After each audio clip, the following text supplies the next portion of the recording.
So the finale for DC Legends of Tomorrow Season 7 aired last night. So today I'm here to stop and talk about the DC Legends of Tomorrow Season 7 finale. Please note that everything that I will say in this video is just my very own opinion. My name is SWNation if you are new to the channel. And you are free to comment down below. What did you think of Legends of Tomorrow Season 7 as a whole, as well as the finale? Please don't forget to check out that Twitter. It's going to pop up on your screen right now. And also that Arrowverse playlist. That link is going to pop up above. And also, please note that this video is going to be split into two halves. The first half is going to be an episode walkthrough / rant. I'm giving my thoughts on the season as well as the episode. And then we're going to move into a full season review at the end. With that being said, like, comment, and subscribe. And let's get right into our episode walkthrough. So we kick off the episode with Gary surviving Gideon throwing him out of the Wave Rider. I want to move through this walkthrough as fast as possible because essentially I wasn't going to do an episode walkthrough for these finales this week, but hey, here we are. So we then have a montage of the Legends meeting in John's pocket dimension for dinner, showing that they love their non-legend lives while also keeping up with each other. Gwen then returns Alan to World War I, the robot Alan, but then he tries to get the real Alan and smuggle him away, but gets shot in the process and supposedly dies. He does die in that version of the timeline. Gary then finds his way back to the pocket dimension and lets the team in on what Evil Gideon did. And I just love Evil Gideon this season. It's such a scary antagonist because she is the antagonist of the season. Gideon is the antagonist of the season. And I just think it's such a scary idea, such a scary concept. I think they executed that very well. While convising of a plan to rescue Gwen, Gary reveals that Sarah is pregnant. Now, we've had some teasers last week about how Sarah and Ava will have a child soon. And then even in the beginning of the episode, they kind of tease that Ava is pregnant and she has donors. Well, actually, it's Sarah the one that's pregnant. And to me, I was like, how? Like, that's weird. How? That's just physically, biologically impossible. But thanks to her alien biology, she is pregnant just by kissing. That's crazy.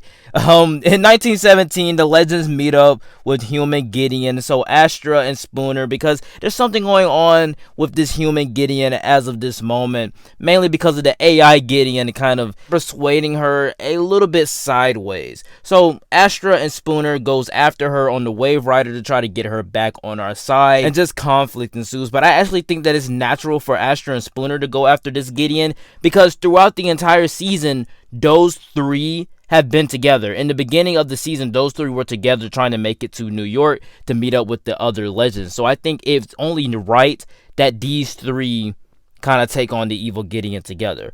From here, we are revealed to a clone of human Gideon that Evil Gideon created. Gwen then arrives in 1917 and is brought up to speed on what actually happens when he tries to do his plan. But also he learns that Alan's death is a fixed point and there's no way to stop that. We also get information on Sarah's invulnerability problem. She's not invulnerable anymore. We kind of got a little bit of a tease of that in the beginning of the episode when she cut her hand, but thanks to her being pregnant, she's no longer invulnerable. Her powers go to the baby. Now, during the pause of the fixed point, the Fortnite guy from Scrubs shows up as the mysterious new character charged with protecting the fixed point. His name is Mike, but I'm going to call him the Fixer for a little bit. He finds the Legends asking him to not kill them in a funny way. Just look at it. Like, that's so funny and that's hilarious. Only the Legends can do that. So then while the Legends kind of explain the plan, the Fixer calls it dumb. Like, it is a dumb plan. Them trying to replace this Alan with their robot Alan and then smuggle the real Alan away to a different timeline. It's kind of weird and very dumb. And then I'll get into this later, but they have a confusing explanation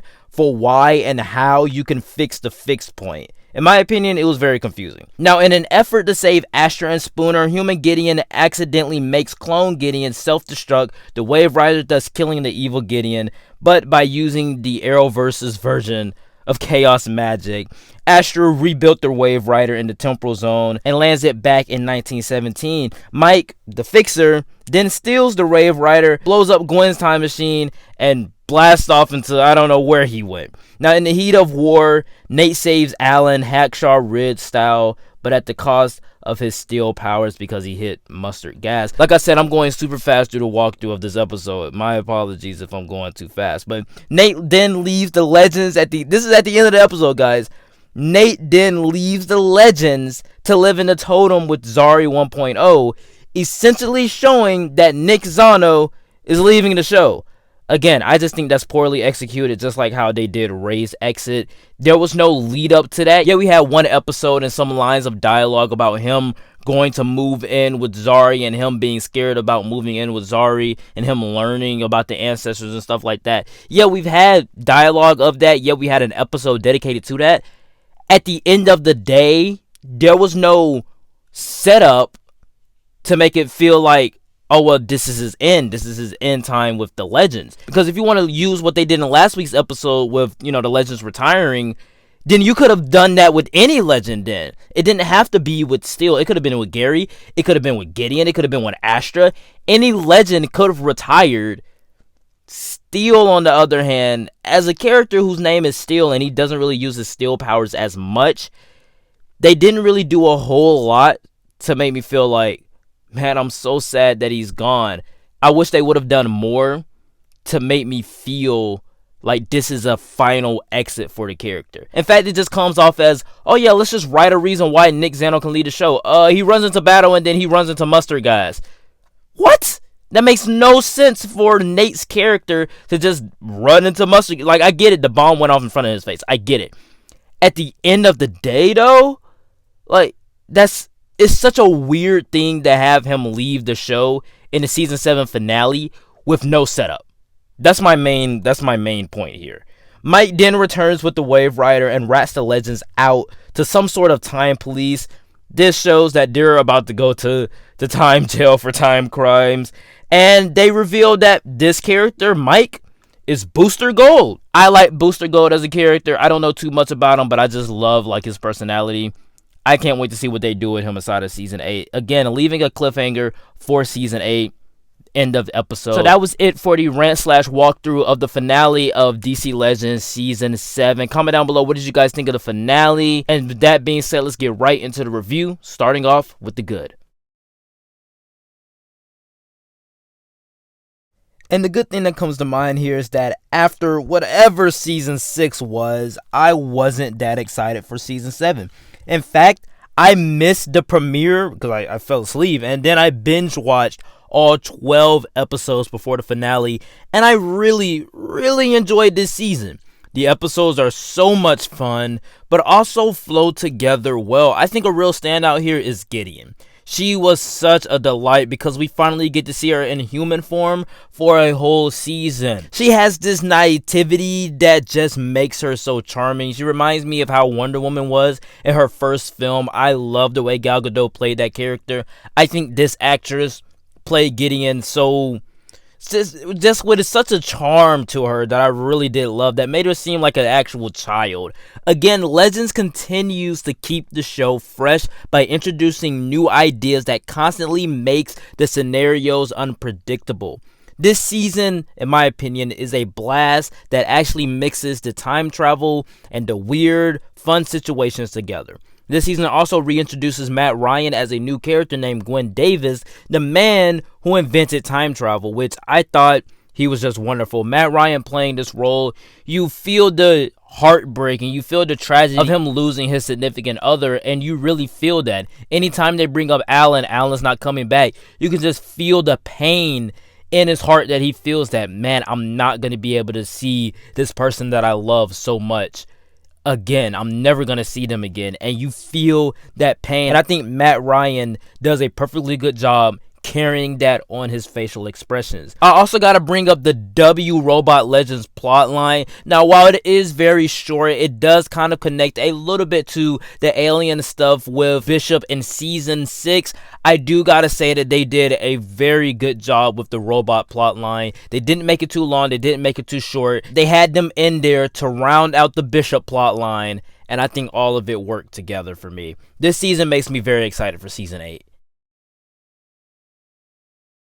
And unfortunately, the bad thing that comes to mind here is that the season gets very confusing because of the timeline. For this season, they just throw logic completely out the window when it comes to time travel. The explanations they have don't make any sense unless you really, really think about what they're saying.